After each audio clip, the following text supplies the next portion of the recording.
All right, guys, check it out. So we got a call about this farmer's truck right here. It's a 2002 or 2003 Chevy. Can't remember exactly. This truck is more than 20 years old. It has never been detailed before, ever, since the owner has had it. It's one original owner, so it does have these rubber floor mats in there, which helps a little bit. In this case, not a ton, but we'll see how it cleans up. There's lots of dirt all over the truck, floor, dash, seats, everywhere. So what we're doing right here is we're starting with the first vacuum. We had a random visitor jump in and wanted to say hi. All right, back to it. So yeah, we ended up vacuuming this truck. I believe it was about 3 times and a couple other vacuums in between. Usually, what we do on a truck like this, that there's dirt all over, we do the first vacuum. It doesn't have to be perfect, but it's just to get all that loose debris out that's under the seats and all those crevices, door pockets, and stuff like that. Right here, I'm loosening up the dirt with that drill brush. This step helps a lot so when it's time to steam, it doesn't get all muddy. So right here, we're finishing up that first vacuum, working on the passenger side, like I said, getting up all that debris. And this is what it looks like after the first vacuum right here. All right, now and the fun begins. So we're gonna start blowing everything out right here with the tornador tool. This tool comes in really handy with compressed air. We get underneath the seats, all the crevices, anything that we can find, we blow it out. And yes, this makes a mess again. So this means we're gonna have to vacuum up the truck once again. But look at all this dirt coming out. This underneath the driver's seat, there's just so much dirt in there. So many years of, having this truck in the field, and there it is. All right, so we're gonna start doing our second vacuum right here. After this pass, we're gonna move on to pre-soaking the carpet. That's my wife Jackie there. So we're gonna pre-soak the carpet, and that helps to loosen up the stains that have been sitting there for years and years. Check out the pedals, how muddy they are.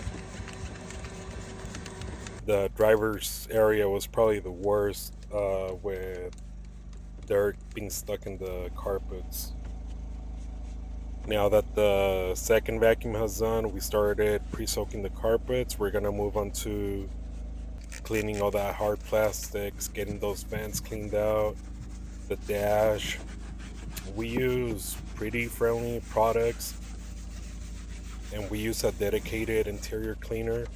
So we're not using like the traditional all-purpose cleaner or anything like that. Especially in a truck like this, being this old, you want to stay away from harsh chemicals.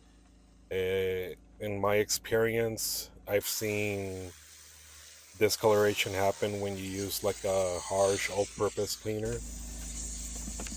Man, we did a lot of scrubbing in this truck. That center console was nasty. It had a lot of grime built up. We have about 2, 3 different brushes that help get in all those areas, and that does make a difference. We had to let this pre-soak for a little bit, steam it up, and do some cleaning. A lot of elbow grease went into this truck for sure. We spent about 3.5, maybe 3 hours and 45 minutes getting this truck cleaned up. We took this job, it paid really well. The customer was really impressed with the results. We didn't over deliver. We told them exactly what was going to go down. It's hard to reverse all that permanent stains and damage like that has happened to the truck. But like I said, the customer was very, very happy. They were really impressed, and we even got a tip on top of it. We didn't promise perfect. The customer didn't expect perfect, because guess what?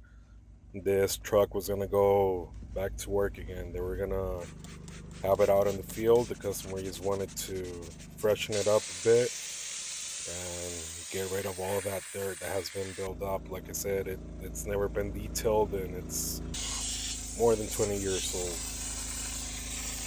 As you can see, we use a lot of steam, especially for a job like this. You want to use a lot of steam. Another reason why we use steam is because it helps reduce the use of chemicals, and also during this weather, it helps a lot to when it's time for the carpet to dry up. It dries up a lot faster than when you're using your traditional shampooer or extractor. All right, now time to start cleaning the leather. Yeah, like I said, we use a dedicated interior cleaner, and we use the same thing for the leather seats. We steam all the crevices. We lather up all the leather. Um, Air again. We're using a lot of air here. So the compressed air, it's something that we use in all of our interior details. Here's my wife Jackie again, steaming up the carpet. Remember, our carpets were pre-soaked already. Right there, what she's doing that helps to pick up those stains on the carpet. And then we also do this extra pass again just to make sure that the carpet gets cleaned up properly. She's going over with our medium bristle brush and our Makita drill, and it makes it a lot easier to clean up the carpet. I've been 11 years in the industry, and that method has been the best for me to clean up the carpets. Right here, we're getting ready to wrap up the interior. Oh yeah, let's not forget the rubber floor mats. Let's get this cleaned up too. Couple passes with the drill, pressure wash them, let them dry, and we're done. And here is how the interior turned out. Like I said, not perfect, but for sure way better than what it looked like. We were able to remove all those layers of dirt sitting in the truck. Customer was super happy with the results. We got a really good tip, and I'm sure we're gonna see them back again. It was quite of a process to get it all done, but like I said, between the both of us, it was about 3 hours and 45 minutes. Not too bad, keeping in mind how dirty the truck was. See you guys in the next one.